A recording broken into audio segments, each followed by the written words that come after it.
We need to see it very differently than another thing on our to-do list. The third metric is not another thing.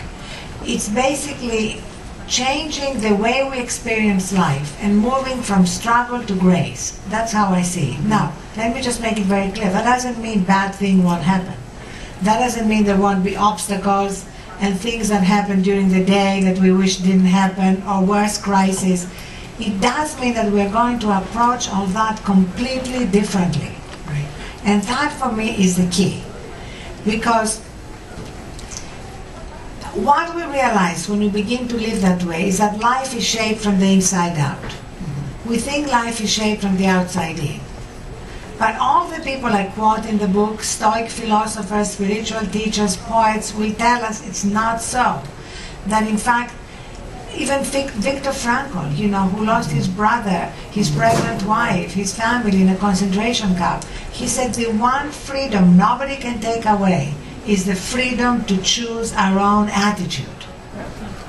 So we have a choice to live life as victims or to live life as adventurers, looking for this treasure in whatever life brings us. And, while I was working on all these things, something really awful that every parent dreads happened to me that I write about deliberately because I wanted people to know that we can deal with crisis differently. And I got the call that every parent dreads from my daughter, who was a senior in college, 2 months away from graduating, saying, "Mommy, I can't breathe." She had gotten involved in drugs. The drive from New York to New Haven was the hardest of my life. But even as I was dealing with this and helping her with her recovery, she has been sober for 2 years now, I felt that I could experience gratitude. I was grateful she was alive. I was grateful she wanted to get well. I was grateful she had a loving family to rally around her. She reached out to you. That she reached out to me. So, very often our brains are wired to focus only on the negative. Whether it's negative right now or negative in the future. We live in negative fantasies. I love the Montaigne quote that there were many terrible things in my life, but most of them never happened. So how would you...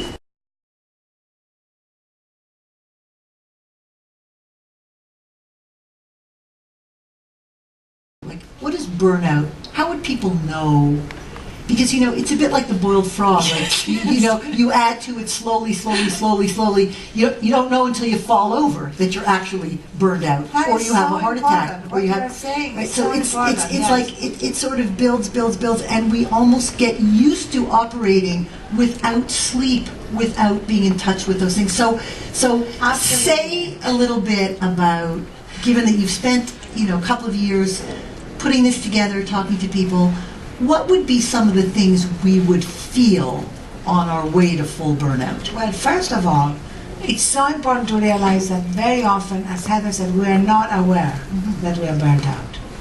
If you have an iPhone, I know you are in Canada, I have 4 Blackberries too, so don't worry. You get alerts, like 20% battery remaining, 17% battery remaining. By about 13%, you begin to get nervous. We look for a recharging shrine, and they're everywhere. But when I collapsed, I must have been below 0 battery remaining, but I wasn't even aware of it. You were still operating. I was still operating. And I think there was one lady at Sheryl Sandberg and I did a conversation in San Francisco, and at the end of it, a woman said to us, I don't remember, a young woman, I don't remember the last time I was not tired. And so we learn to live like that. And I think one of the most important things to develop is that clear sense of when you are tired, exhausted, approaching burnout. And it's the one thing, I'm a work in progress. I'm not sitting here telling you I'm doing it all perfectly by any means at all. But one thing that I have learned, there are things I'm doing really well and things I'm still trying to do well. Right. So one of the things I'm doing well is I know when I'm feeling really burnt out. Like, you can check with your house staff that I had a very early start, and I did, I don't know, 20 media interviews and everything, and then I had conference calls because we have a big Thrive conference in New York Thursday, Friday. And then this, and I said, I really want to be 100% present for this. I was really looking forward to our conversation. I canceled my conference calls and I did an hour meditation. And you know what? We have to make these choices. Yeah. And the reality is, the Thrive is, conference is probably going to be just fine. Yes. And you're actually going to enjoy the present. Most important is that I'm now 1,000% present. Yeah. And joyful. You know, I get goosebumps as I'm saying.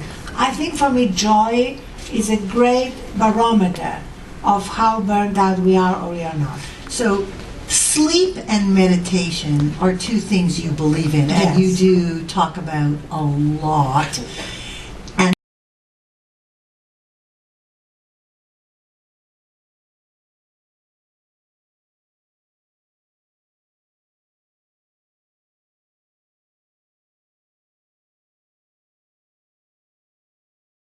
about wonder. So on the morning after the launch of HuffPost Germany in October 2013, I was in a car on my way to the airport from the center of Munich.